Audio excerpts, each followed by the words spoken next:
हम ये लेसिक्स कितनी एज तक करा सकते हैं? डिजीज रिलेटेड आईज के साथ क्या चेंजेस होती हैं? एज द एज एडवांसेस तो अक्सर लोगों को कैटरेक्ट की प्रॉब्लम आ जाती है। ये क्या चीज है? एक और डिजीज है जिसको हम कहते हैं एज रिलेटेड मैकुलर डिजेनरेशन। ये क्या चीज है? तो ये आईज जितनी भी डोनेट होती हैं ये हेल्पफुल रहती हैं, पर कभी कभी we come across some people जो कहते हैं कि ये बचपन से ही ब्लाइंड हैं, चाइल्डहुड से भी, तो उनके भी ट्रीटमेंट्स हो जाते हैं।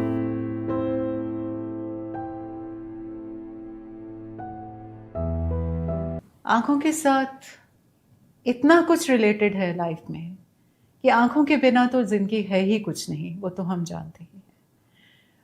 पर आंखें अगर हमारी थोड़ी भी कमजोर हो जाएं और एनकें भी लग जाएं तो भी हमें लगता है कि ये बड़ी मुश्किल है। तो आजकल तो with the growing of science कितना कुछ आ गया है, जैसे लेसिक्स है, लेंसेज हैं। तो आइए हम आज बैठ के इन्हीं बातों को डिस्कस करते हैं कि स्पेक्स लगानी बेटर है कि ग्लासेस लगाने बेटर हैं। साथ में हम चलते चलते ये भी डिस्कस करेंगे कि उम्र के साथ बढ़ते बढ़ते आंखों में और कितनी प्रॉब्लम्स आती हैं। चश्मा तो सबको, रीडिंग ग्लासेस तो लग ही जाते हैं, साथ में ही डिस्टेंस विजन के ग्लासेस लगते हैं। ग्लूकोमा है, कैटरैक्ट है, एज रिलेटेड मैकुलर डिजेनरेशन है। ऐसी कई बीमारियां हैं जिनके बारे में हम आज डिस्कस करने जा रहे हैं। इसलिए आप हमारे साथ बने रहिए।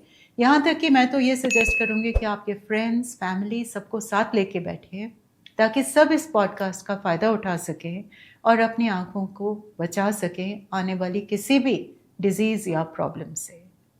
तो नमस्कार डॉक्टर आरती जी। नमस्ते। शुरू करते हैं आज का पॉडकास्ट। श्योर।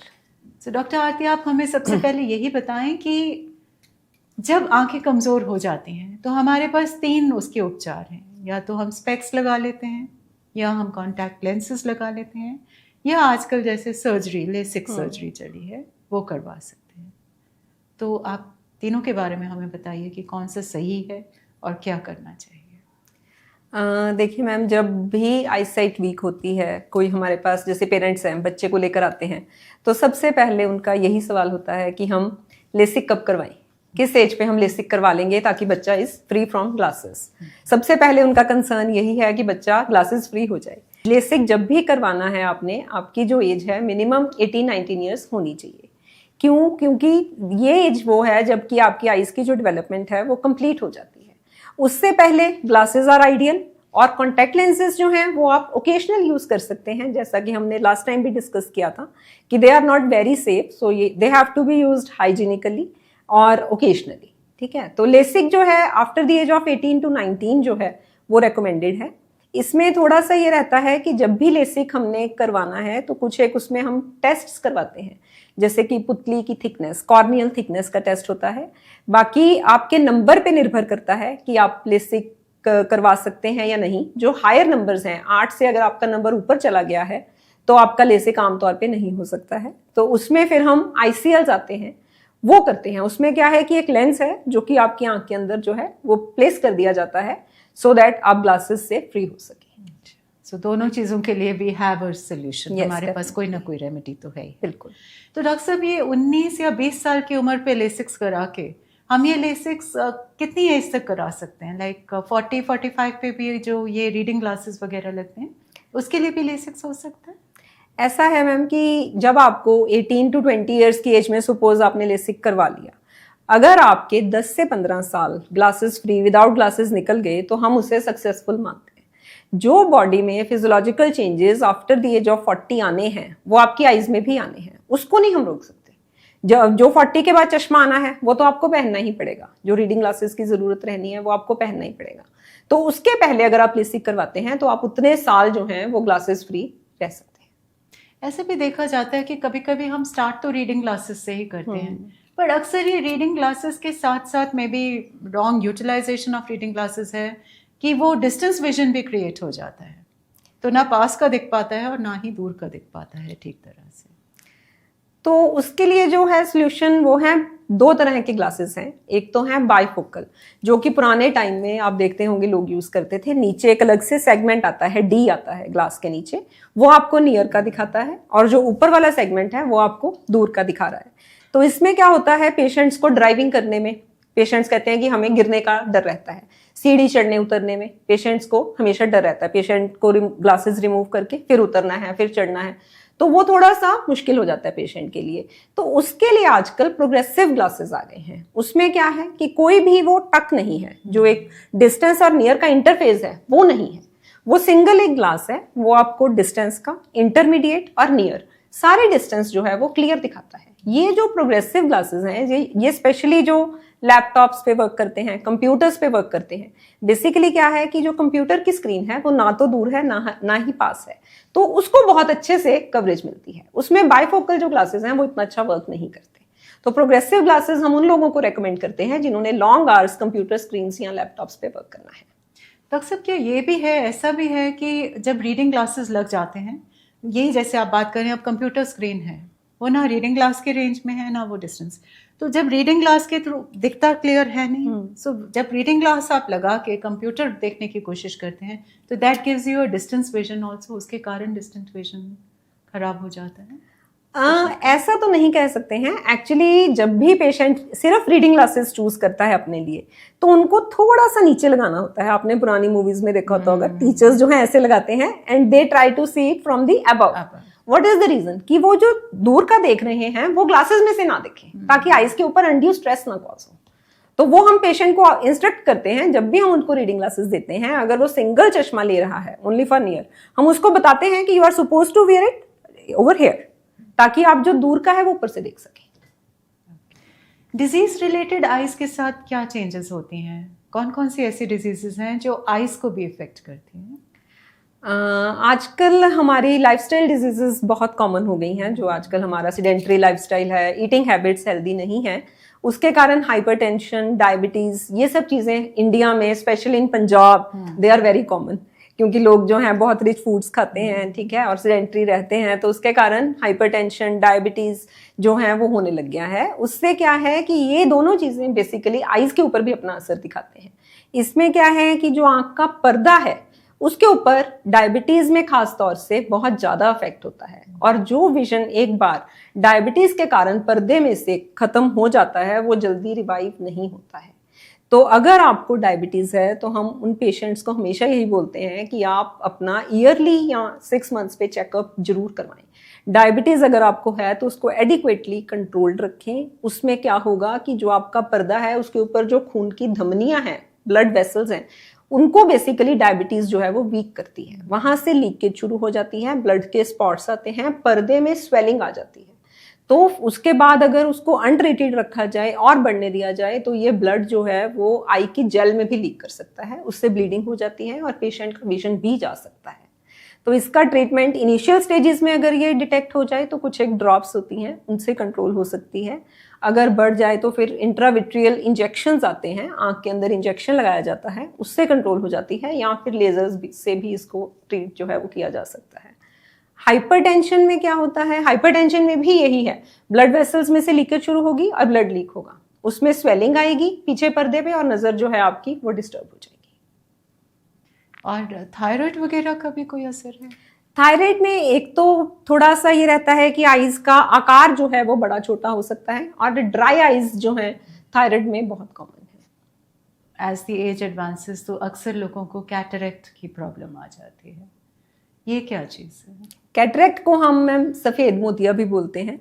इसमें हम पेशेंट को ये समझाते हैं कि देखिए ये नेचुरल क्लाउडिंग ऑफ लेंस है, सेम उसी तरह से जिस तरह से हमारे बाल हैं काले से सफेद होना शुरू हो जाते हैं एक सर्टेन एज के बाद, उसी तरह से हम सबकी आंखों के अंदर एक लेंस है, भगवान का दिया हुआ एक शीशा है जिसको हम लेंस बोलते हैं।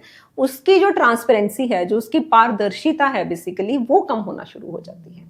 तो उससे आपको फिर जो आपकी नज़र है, ब्लर्ड विजन आना शुरू हो जाता है। कई लोगों को डबल विजन आता है, कुछ लोगों को नाइट टाइम ड्राइविंग में ग्लेयर पड़नी शुरू हो जाती है, ज़्यादा तेज़ अगर आप रोशनी में जाते हैं तो आपको दिखता नहीं है। अगर किसी भी 45 अबव पर्सन को इस तरह के सिम्टम्स हैं तो उसको अपना इसका कैटरेक्ट के लिए चेकअप जरूर करवाना चाहिए। पर ये फैक्ट है कि मतलब हर एक व्यक्ति को कैटरैक्ट होना ही है, ऐसा नहीं हो सकता कि किसी को कैटरैक्ट हो ही ना। सभी को होना है ma'am, after the age of 60।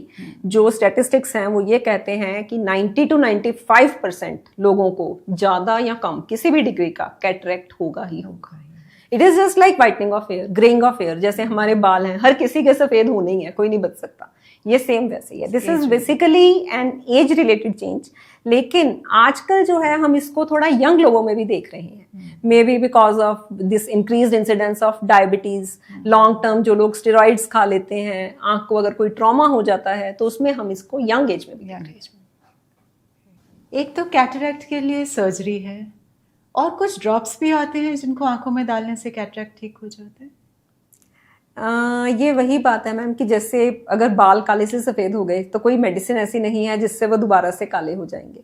उसी तरह से अगर आपको कैटरैक्ट हो गया, आपका जो लेंस है वो ओपेक होना शुरू हो गया, तो कोई भी ड्रॉप्स ऐसे नहीं है जिससे हम ये कहें कि ये घुल जाएगा या ये ठीक हो सकता है, ऐसा कुछ नहीं है। इसका जो पक्का सोल्यूशन है, फाइनल जो इलाज है, दैट इज सर्जरी, जिसमें कि इस लेंस को रिमूव करके इसकी जगह पर एक आर्टिफिशियल इंट्राओक्यूलर लेंस जो है वो प्लेस कर दिया जाता है, जिससे कि जो आपकी नज़र है दोबारा से क्लियर हो जाती है। बहुत सारे ड्रॉप्स मार्केट में अवेलेबल हैं, लोगों को मिसलीड करते हैं कि इससे आपका कैटरैक्ट जो है वो घुल जाएगा, मोतिया जो है वो घुल जाएगा। अभी तक ऐसा कोई भी ड्रॉप अवेलेबल नहीं है all over the world. This is just an age related change. So इसका surgery is a good solution. Final solution surgery successful भी बहुत ज्यादा है, सक्सेस रेट बहुत ज्यादा अच्छा है, 95 to 99% सक्सेस रेट है इस सर्जरी का। तो that is the beauty of the surgery. It is just a day care surgery, does not take much time. Patient आएगा, करवाएगा और चला जाएगा। कैटरैक्ट के साथ साथ सुनने में आता है एडवांसिंग एज में लोगों को ग्लूकोमा हो जाता है, वो क्या चीज़ है? ग्लूकोमा को काला मोतिया भी कहा जाता है। इसमें क्या है, ये एक ऑल टुगेदर डिफरेंट डिजीज है, इस चीज को हमें समझना होगा। ये एक बीमारी है। इसमें क्या है कि जो आपकी आंख के पीछे नस है वो सूखना शुरू हो जाती है, और जितनी नजर ग्लूकोमा की वजह से आप लूज कर देते हैं वो रिवाइव नहीं हो सकती है। इसको हम साइलेंट थीफ ऑफ विजन भी बोलते हैं। क्यों? क्योंकि इसमें कोई सिम्टम्स नहीं आएंगे पेशेंट को, एंड तक उसको पता ही नहीं चलेगा। तो अगर आप 45 अबव हैं और आपको फैमिली हिस्ट्री ऑफ ग्लूकोमा है तो आपको अपनी आई का जो है चेकअप जरूर करवाना है। इंट्राओक्यूलर प्रेशर होता है, अगर वो बढ़ता है तो वो पीछे आंख की जो नस है उसको सुखा देता है। तो सब एक और डिजीज है जिसको हम कहते हैं एज रिलेटेड मैकुलर डिजेनरेशन, ये क्या चीज़ है? ये बढ़ती उम्र की प्रॉब्लम है। जिस तरह से बढ़ती एज के साथ बाकी जो बॉडी है उसके सेल्स जो हैं वो डीजनरेट होते हैं, उसी तरह से आंख के पर्दे का एक एरिया है मैकुला, वो जो है वो एरिया ऑफ शार्पेस्ट विजन है, मोस्ट क्लियर विजन है। उसमें मैक्सिमम नंबर ऑफ जो सेल्स हम कहते हैं रॉड्स एंड कोन्स होते हैं वो होते हैं, वो डीजनरेट होना शुरू हो जाते हैं, वो कम होना शुरू हो जाते हैं। इसमें जो हमारा ट्रीटमेंट है, बेसिकली जो ट्रीटमेंट है वो नज़र को बचाने का ही है। अगर मैं इसमें आपको ये कहूँ कि आपको कोई दवाई देंगे, कोई मेडिसिन देंगे जिससे वो नज़र वापस आ जाएगी, वो नहीं होता है। इसमें हम जो ट्रीटमेंट देते हैं, ल्यूटीन, जियाजेंथिन, एंटीऑक्सीडेंट्स बेसिकली हम देते हैं, तो वो जो आपकी नज़र है उसको बचा सकते हैं। नंबर 2, अगर आपको हाइपरटेंशन है, डायबिटीज़ है, तो then you have to be careful. So doctor साहब, हमने देखा कि मोस्ट ऑफ द डिजीजेस जो आइज़ के साथ रिलेटेड हैं वो आजकल क्योरेबल हैं। अगर नहीं क्योरेबल तो स्पेक्स है, उसके लिए एक इलाज है। पर कभी कभी we come across some people जो कहते हैं कि ये मे बी दे आर बचपन से ही ब्लाइंड हैं, चाइल्डहुड से भी, तो उनके भी ट्रीटमेंट्स हो जाते हैं? मैम वो डिपेंड करता है कि रीज़न क्या है ब्लाइंडनेस का। जैसे अगर बेबी बॉर्न हुआ है, अगर उसको कंजेनिटल कैटरैक्ट है तो उसके लिए सर्जरी एक सोल्यूशन है। अगर उसको आरओपी है, जैसा कि हमने अपनी फर्स्ट उसमें डिस्कस किया था, रेटिनोपैथी ऑफ प्रीमेच्योरिटी है, तो उसके लिए इंजेक्शंस और लेजर्स अवेलेबल हैं। लेकिन अगर उसको रेटाइनोब्लास्टोमा, एक आई का कैंसर है, अगर वो है तो उसके कोई बहुत अच्छे जो इलाज है वो संभव नहीं है। तो ये डिपेंड करता है बेसिकली कि जो ब्लाइंडनेस है उसका कॉज क्या है। अगर वैसे उसको टाइमली डायग्नोज करके ट्रीट किया जाए तो मोस्ट ऑफ द केसेस में we can regain good vision. कुछ पिक्चरों में मैंने देखा है कि बच्चे बॉर्न होता है, उसका विजन नहीं होता, पर फिर कोई आईज डोनेट कर देता है उसको और वो ऑपरेशन होता है और फिर उसको सब कुछ दिख जाता है। वो कौन सी प्रॉब्लम होती है? वो अगर आपको जो ब्लाइंडनेस है वो कॉर्निया के कारण हो, जो आंख का बाहर वाला शीशा है, पुतली है, अगर कॉर्नियल ब्लाइंडनेस है तो वो आई डोनेशन से जो है हम उसको करेक्ट कर सकते हैं। बाकी और किसी उसमें आई डोनेशन और किसी और तरह की ब्लाइंडनेस में जो आई डोनेशन है वो हेल्प नहीं करेगी। तो ये आई डोनेशन कितने लोग हैं जिनको कॉर्नियल प्रॉब्लम्स होती होंगी और उनको आई डोनेशन या डोनेटेड आइज़ की ज़रूरत पड़ती होगी? तो ये आइज़ जितनी भी डोनेट होती हैं ये हेल्पफुल रहती हैं, यूज़फुल रहती हैं? हमारी जो कंट्री है इसमें कॉर्नियल ब्लाइंडनेस बहुत ज़्यादा है, मतलब कि अवेलेबिलिटी ऑफ जो आइज़ है बहुत कम है। पेशेंट्स की जो आई बैंक्स हैं उनमें लंबी लंबी लिस्ट चलती है, ठीक है, पेशेंट्स आर वेटिंग कि कोई आइज़ डोनेट करे and we get a chance to see the world again. तो eye donation is a very noble cause और ये करना भी चाहिए। Yes, ideally everyone should pledge their eyes. Very true. It is a very noble cause. अगर आप एक person eyes donate करता है तो आप 2 लोगों को अपना विजन दे सकते हैं। 2 लोगों को। जब आप इस दुनिया में से जाएंगे तो आपकी आइज जो हैं they will continue to help someone. इससे ज़्यादा अच्छा क्या हो सकता है? और ये एक ऐसा डोनेशन है जो आफ्टर डेथ भी किया जा सकता है। जनरली किडनी एंड एवरीथिंग तो लिविंग पेशेंट में, ब्रेन डेड पेशेंट्स का होता है, पर इसमें तो I think after death also. इसका आफ्टर डेथ ही होना है। After death with in 6 to 8 hours ये करना जरूरी है, क्योंकि तब तक जो कॉर्निया है वो जो है वो जीवित है, जिसको हम बोलते हैं। तो अगर आप विद इन दैट टाइम उसको डोनेट कर देते हैं तो फिर ही ये helpful. That is so nice ना कि आपकी आंखों से कोई और भी दुनिया, सो आप जीवित हैं एक तरह से। अगर आपकी आंखें देख रही हैं दुनिया को तो even you are alive in a way. तो ये बुक कराना पड़ता है इन सम हॉस्पिटल? हाँ जी मैम, आई बैंक्स होते हैं, वहाँ पर जाकर आप अपनी आइज़ को प्लेज कर सकते हैं। तो जब डेथ हो जाती है तो उसके विद इन फ्यू आवर्स जो हैं आपके जो रिलेटिव्स हैं या फर्स्ट डिग्री रिलेटिव्स हैं वो कॉल करते हैं, तो टीम आ जाएगी। And it is not a long procedure, 20 minutes का ही प्रोसीजर है। तो उसमें वो आपकी आइज़ जो हैं they will take to an eye bank, और किसी भी नीडी पेशेंट को जो है वो आइज़ जो है वो ट्रांसप्लांट कर दी जाती हैं। अगर कुछ लोग होते हैं, कुछ लोग कहते हैं कि हमें कुछ इश्यूज़ हैं, हम नहीं कर सकते हैं, ये सब भ्रांतियाँ ही हैं, ऐसा कुछ नहीं है। Every single person can donate his और हर आइज़। तो ये आइज़ किसी की भी डोनेट हो सकती हैं? जैसे अगर किसी का कैटरैक्ट हुआ है या किसी का वीक विजन था लाइफ टाइम में, तो उसकी भी eyes? It does not matter. चाहे कोई डायबिटिक है, चाहे कोई high, every single person can donate his और her eyes. Yes, unless and until की डेथ जो है वो एड्स के कारण हुई हो या रेबीज में के कारण हुई हो, तो इन केसेस में भी लेकिन आइज तो आप डोनेट कर सकते हैं, लेकिन फिर उनको रिसर्च पर्पस के लिए यूज किया जाएगा। They will not be transplanted to some other person. तो जिंदगी में तरह तरह के दान करके पुण्य कमाने की कोशिश की जाती है। People are doing so much of charity work. So I think सबसे बड़ी चैरिटी तो ये है जब हम किसी को एक विजन का नेत्रदान दे दें और वो अपनी उसकी ज़िंदगी में देखने की उसको एक क्षमता मिल जाए आपके ज़रिए, तो इससे बड़ा दान तो शायद कोई और हो ही नहीं सकता। So again I motivate and again I appeal to everybody कि वो आई डोनेशन की तरफ ज़रूर सोचें, के बारे में ज़रूर सोचें। इसी के साथ thank you so much doctor Aarti for being with us on this show. Thanks ma'am for making me part of this wonderful social awareness cause. Thanks a lot. I'm really honored.